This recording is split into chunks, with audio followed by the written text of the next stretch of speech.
आजकल बहुत से रिटेल ट्रेडर या फिर ऑप्शन बायर्स कैंडलस्टिक चार्ट को किस तरह पढ़ना है यह तो जानते हैं, मगर फिर भी लाइव मार्केट में प्रेशर के कारण चार्ट को समझने में गलतियां करके अपना नुकसान कर लेते हैं। आपसे भी यह गलतियां ना हो, इसलिए आज के वीडियो में हम चार्ट रीडिंग के कुछ इंपॉर्टेंट प्रो टिप्स को जानने वाले हैं, जिसमें सबसे पहले बेसिक प्राइस एक्शन और बाद में स्मार्ट मनी पर आधारित सबसे महत्वपूर्ण कॉन्सेप्ट को किस तरह से इस्तेमाल करना है इसे सीखेंगे, जिन्हें सीखकर किसी चार्ट को पढ़ने का आपका नजरिया ही बदल जाएगा। तो चलिए शुरू करते हैं। Pro tip number 1, price action candle formation. इस टॉपिक को और अच्छे से समझने के लिए इसे हम 4 भागों में डिवाइड करेंगे। सबसे पहले कैंडल साइज एंड लोकेशन को समझते हैं। यहाँ नीचे आपके सामने 4 चार्ट कंडीशंस है, जिसमें हर एक में मार्केट बुलिश मूव करके ऊपर बढ़ रहा है। यह चारों कंडीशन में मार्केट ने लगभग 100 पॉइंट्स का मूव किया है। अब इन चारों कैंडलस्टिक चार्ट्स को देखकर आप क्या बता सकते हैं कि चार्ट किस कंडीशन में एक रिटेल ऑप्शन बायर को सबसे ज्यादा फायदा हुआ होगा? इसे आप थोड़ा सोचकर कमेंट में जरूर बताइए। जहां तक मैं आपको जानता हूं, आपका आंसर 4 नंबर ही होगा, क्योंकि मार्केट बंद होने के बाद आप सही तरीके से चार्ट को पढ़ते हैं। लेकिन लाइव मार्केट में आप में से बहुत से ट्रेडर्स ने इस चार्ट को छोड़कर बाकी बचे इन तीनों में ही सबसे ज्यादा ट्रेड एंट्रीज करके अपना नुकसान किया होगा। इसीलिए इसे बचने के लिए आपको कैंडल की साइज और इसकी लोकेशन को अच्छे से समझना होगा। जैसे कि यहाँ इन दोनों चार्ट्स में कैंडल की साइज को अगर आप देखेंगे तो यहाँ लगातार बड़ी बड़ी कैंडल्स बन रही हैं, लेकिन एक कैंडल बनने के बाद उससे अगले वाले कैंडल की क्लोजिंग उसके अपोजिट डायरेक्शन में हो रही है, जिस कारण प्राइस एक जगह से दूसरी जगह जाने में ज्यादा समय ले रही है। उसी समय आखिरी के चार्ट में कैंडल्स एक के बाद एक लगातार एक दूसरे के ऊपर ओपन होने से यहाँ प्राइस कम समय में ज्यादा पॉइंट्स ऊपर बढ़ी है, जिससे यहाँ टिकटा टिके कम होने की वजह से एक ऑप्शन बायर को ज्यादा फायदा होता है। इसलिए चार्ट रीडिंग करते समय कैंडल्स की साइज के साथ उसकी लोकेशन भी देखना बहुत जरूरी होता है। अगर इस तरह से चार्ट पर कैंडल्स की साइज तो बड़ी है, मगर वह एक दूसरे के विपरीत दिशा में क्लोजिंग करती है, तो यहाँ ट्रेड करने से बचना चाहिए, क्योंकि यहाँ बायर्स और सेलर्स मार्केट की डायरेक्शन को लेकर कंफ्यूज में होने से यहाँ प्राइस में किसी भी एक डायरेक्शन में कोई भी मोमेंटम नहीं होता, जिस वजह से ऑप्शंस के प्रीमियम थीटा टिक्के के कारण बहुत जल्दी कम होते हैं और लगातार ऊपर नीचे फ्लक्चुएट होकर आपको स्टॉप लॉस हिट करने के चांसेस को भी बढ़ाते हैं। इसीलिए कैंडल की साइज और उसकी लोकेशन को जरूर से देखें। चलिए अब कैंडल वीक और कैंडल क्लोजिंग के इंपोर्टेंस को समझते हैं। यहाँ इस चार्ट में प्राइस नीचे से ऊपर बढ़ते हुए अपने प्रीवियस हाई को एक स्ट्रॉन्ग बुलिश कैंडल से ब्रेक करने की कोशिश करती है, जिसे देखते हुए बहुत से रिटेल ट्रेडर्स लॉन्ग ट्रेड में एंट्रीज करते हैं, मगर थोड़ी ही देर में कैंडल स्विंग हाई के नीचे जाकर क्लोज होती है। दूसरी बार फिर से मार्केट उसी पॉइंट पर आकर लॉन्ग अपर वीक कैंडल बनाकर रिवर्स होते हुए उसी रेंज में क्लोज हो जाता है, जिस कारण यहाँ ब्रेकआउट की आशा में जो ट्रेडर्स लॉन्ग ट्रेड में एंट्री करके बैठे थे वह ट्रैप हो जाते हैं। क्योंकि चार्ट पर आगे क्या होगा इससे ज्यादा चार्ट पर अभी क्या हो रहा है यह बहुत इंपॉर्टेंट है, क्योंकि मार्केट में आशावादी लोग ही सबसे ज्यादा नुकसान करवाते हैं। आपको क्या लगता है, इससे मार्केट को कोई फर्क नहीं पड़ता? इसलिए आपको चार्ट पर क्या दिखता है इस पर आपको फोकस करना होगा। जब भी प्राइस एक पॉइंट से लगातार ऊपर बढ़ते हुए बिना रोके किसी इंपॉर्टेंट स्विंग को ब्रेक करती है, तो यहाँ नीचे जो बायर्स बाइंग करके बैठे हैं उनके द्वारा इस रीसेट स्विंग हाई के पास प्रॉफिट बुकिंग के कारण प्राइस के नीचे जाने की संभावना ज्यादा होती है। अब जब तक न्यू बायर्स यहाँ फ्रेश पोजीशंस नहीं बनाते, तब तक यहाँ ब्रेकआउट सस्टेन होने की संभावना बहुत ही कम होती है। साथ ही यहाँ कैंडल वीक की लंबाई को देखकर आप इस पॉइंट पर मार्केट में सेलर्स की मौजूदगी का अंदाजा भी लगा सकते हैं, क्योंकि जैसे ही मार्केट इस पॉइंट पर आता है तो प्राइस तुरंत रिवर्स हो जाती है। इसका मतलब यहाँ सेलर्स पहले से ही मौजूद है, जो मार्केट को यहाँ से ऊपर जाने नहीं देना चाहते।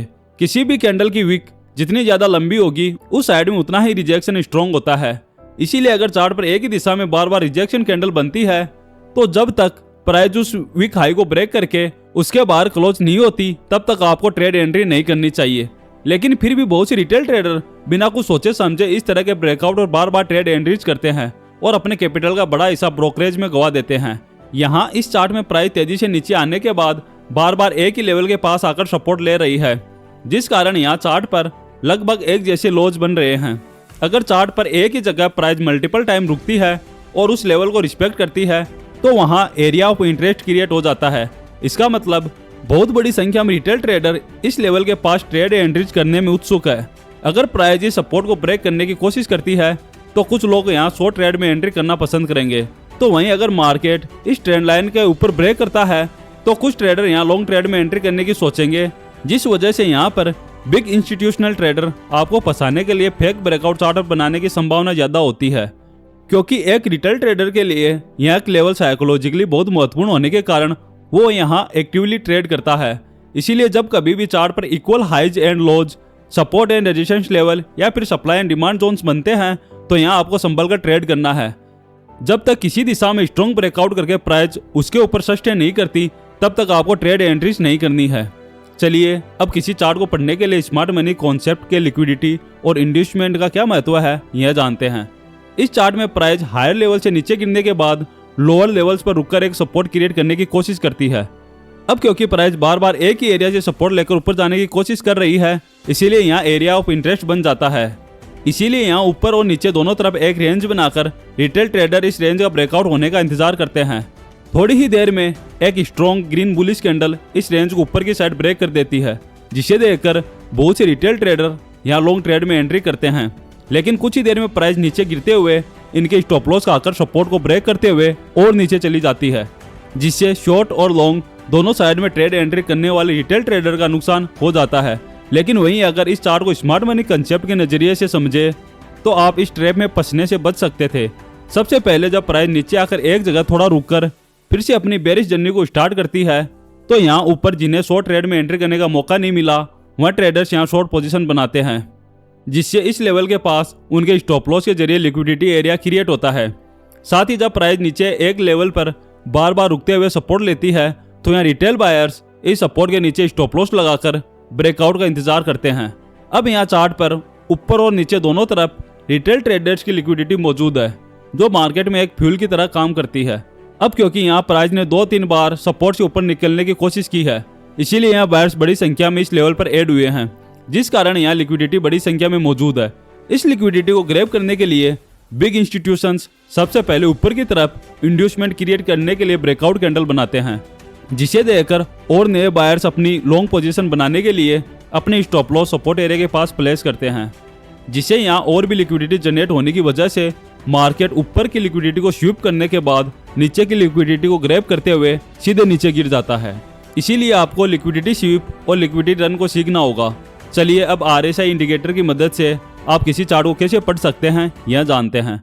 यह निफ्टी 50 का 18 फरवरी का 5 मिनट टाइम फ्रेम का चार्ट है, जहां मार्केट में प्राइस लोअर लोज बनाते हुए लगातार नीचे गिर रही है, लेकिन एक समय के बाद मार्केट रिवर्स होकर सीधे ऊपर निकल जाता है। अब अगर इस तरह के रिवर्सल को आपको पकड़ना है तो आप यहाँ स्मार्ट मनी के साथ RSI इंडिकेटर की भी मदद ले सकते हैं। जैसे कि अगर इस चार्ट में आप RSI को लगाकर देखेंगे तो यहाँ प्राइस तो लोअर लोज बना रही है, लेकिन इस स्विंग लो के पास RSI इंडिकेटर में हायर लो बन रहे हैं। इसका मतलब यहाँ प्राइस और RSI इंडिकेटर के बिहेवियर में चेंज हुआ है, जिसे हम ट्रेडिंग की भाषा में डाइवर्जेंस कहते हैं। अब क्योंकि यहाँ प्राइस नीचे जा रही है और RSI की ऊपर की तरफ बढ़ रहा है, इसीलिए यह एक बुलिश डाइवर्जेंस है, जो कि मार्केट में संभावित बुलिश रिवर्सल को पकड़ने में आपकी मदद कर सकता है।